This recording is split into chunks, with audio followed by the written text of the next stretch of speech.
As I point out in my book, Make It So, in a future society like we see in Star Trek, truth is paramount.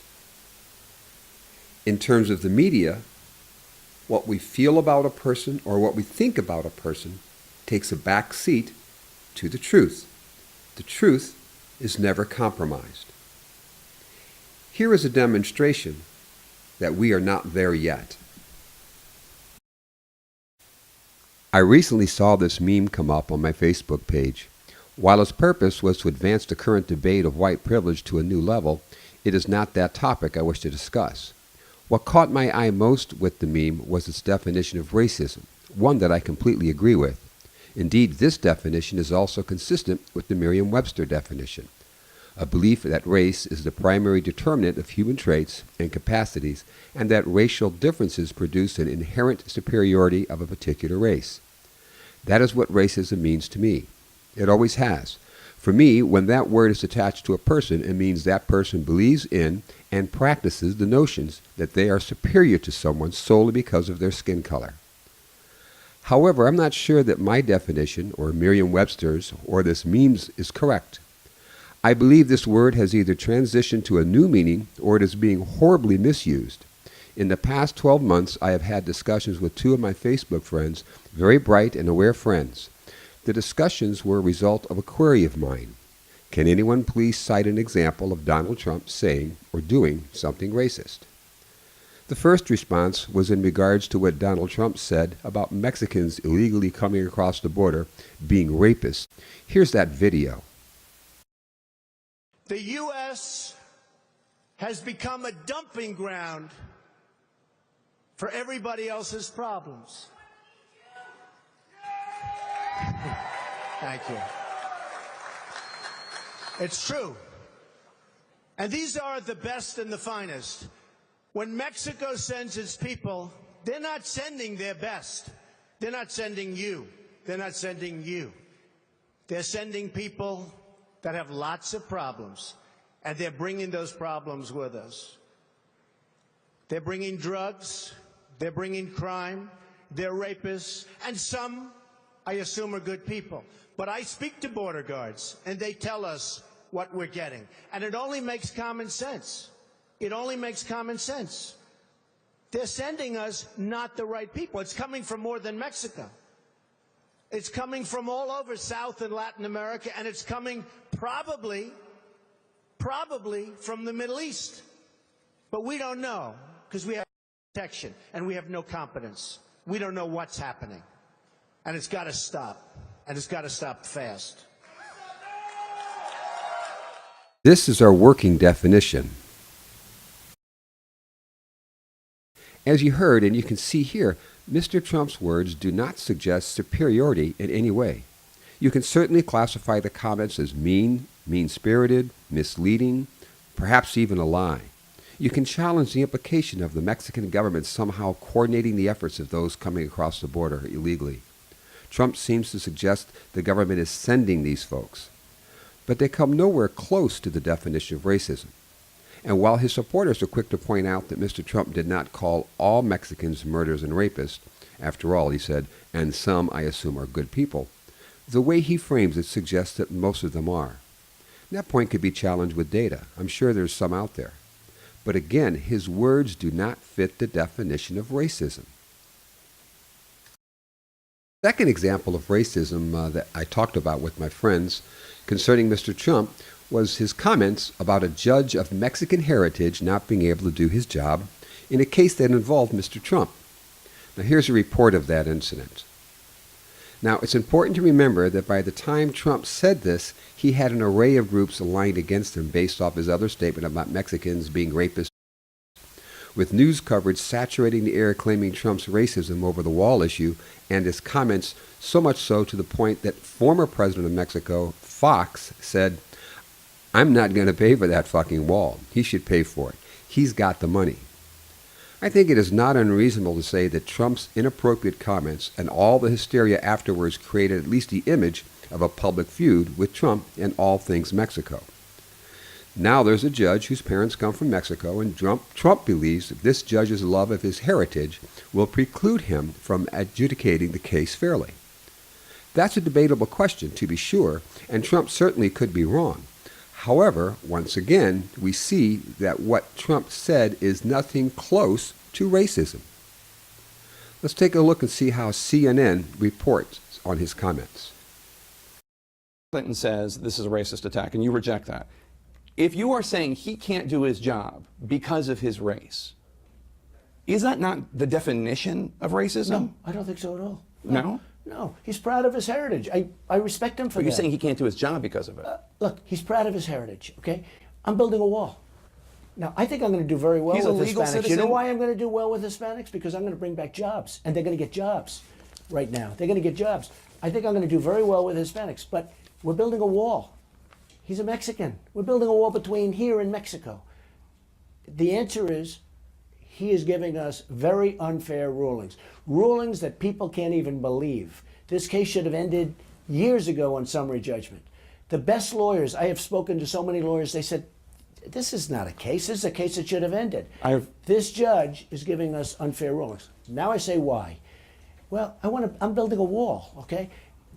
And it's a wall between Mexico, not another country. But he's not from Mexico. In my opinion, he's from Indiana. He's Mexican heritage, and he's very proud of it. Tapper asked, if you are saying he can't do his job because of his race, is that not the definition of racism? Trump didn't call him on it, but nowhere did Trump mention Curiel's race. It was always about Mexico. Trump mentions the wall 4 times and Mexico 3 times in this clip. Never talks about race. In Trump's mind, that is the issue. Not race, but a particular country with whom there seems to be this open feud going. For Tapper to leap to race over those comments would be analogous to calling someone a racist against white people for saying he didn't believe the French can fight a war. Trump's words may be incorrect, they may be clumsy, they may certainly be anti-Mexican, but they do not fit the definition of racism. So, how did all this start? Why do we see an intelligent and capable TV journalist make this leap? One that CNN may even support because they never apologized or mentioned this error. Although an exact answer may never be found, as so many people jumped on the false narrative that Trump is a racist, there is someone that claims to be the first one to call him out. Take a look. Secretary Clinton, you've known Donald Trump a long time. You've seen what kind of campaign he's running. Secretary Clinton, is Donald Trump a racist? You know, Karen, I'm going to follow my friend Senator Sanders' model here. If I'm so fortunate enough to be the Democratic nominee, there will be a lot of time to talk about him. I was the first one to call him out. I called him out when he was calling Mexicans rapists, when he... Well, Ms. Clinton claims to have started the false narrative of Mr. Trump being a racist. Now let's take a look at another video. Donald Trump during his campaign is called Mexicans rapists and criminals. Yeah. When Donald Trump says women should be punished, or Mexicans are rapists and criminals, or John McCain's not a hero, he is showing you who he is. Senator... Now, in this video, we see that Mr. Trump's words are taken way out of context. And rather than talking about the group of Mexicans that come to the country illegally, Keynes suggests Trump is calling all Mexicans rapists and murderers. The Democratic presidential ticket effectively claimed to have started the false narrative and then erased the context to create an even worse narrative. CNN did not call them out on it. That was then. Let's take a look at now. Take a look at this video from August of this year, 2017. If I could just interject myself for 1 second, Jorge, before we go, I just wanted to check in because obviously at the beginning of the Trump campaign, you famously clashed with then candidate Trump at a news conference. He told you to sit down and go back to Univision. Obviously now we are 8 months into the Trump presidency, or 7 months and change. The Latino community has been able to actually take measure of his time in office. What's your read on how he is being received by the Latino community in this country in general? my read is that we were right when they detected racism when President Trump said that Mexican immigrants were criminals and rapists. And when he told you, Jake, that Josh Curiel couldn't do his job simply because he's a Latino. That's, again, as you mentioned back then, a definition of discrimination and racism. So I'm sorry to say that we were right. I'm sorry to say that what we detected on June 16, 2015, is happening here. Here are some quotes from the video. Ramos, referring to the comments you can read here, says, "We were right when we detected racism, when President Trump said Mexican immigrants are criminals and rapists." Trump never said that. Here is another quote from Ramos. "And he told you, Jake, that Judge Curiel couldn't do his job simply because he is Latino." Obviously, you can read here, that is not what was said. And as demonstrated in the earlier video of Tapper interviewing Trump, only Tapper referred to race. Trump's only reference that was made several times was to the country of Mexico and or Mexicans. That is not racism. Here's that definition again. Jake Tapper never called out Ramos for his lies. He let it slide. If truth is important to a story, should it not be defended, regardless of who it may or may not support?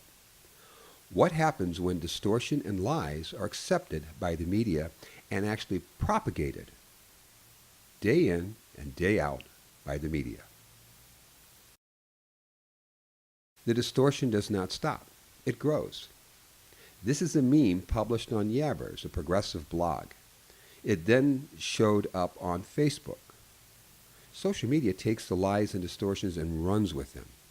The lie about Trump, possibly started by Ms. Clinton and advanced by CNN, is now targeting all of his supporters. Now, there may be some who are just fine with this distortion and enjoy what's going on and what's happening to Mr. Trump. But there's a result of this that's very tragic, and that is that honest discussion cannot occur. There are many non-racist Trump supporters or conservatives that cannot talk about issues because they are immediately labeled as racist. From this one example, we know that is lie. Take a look at this video, and I want you to focus on the audience. These are Trump supporters. Look at their response. I was right. Tremendous crime. You have Kate in San Francisco who was killed. Kate.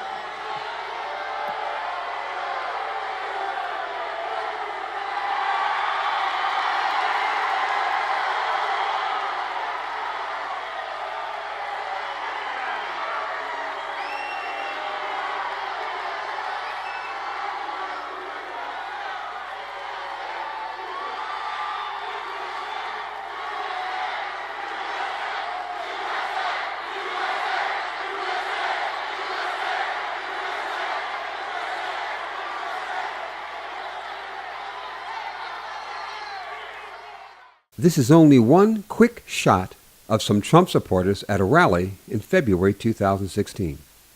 They do not appear to support the KKK, but the lie has grown to include all of them as racist.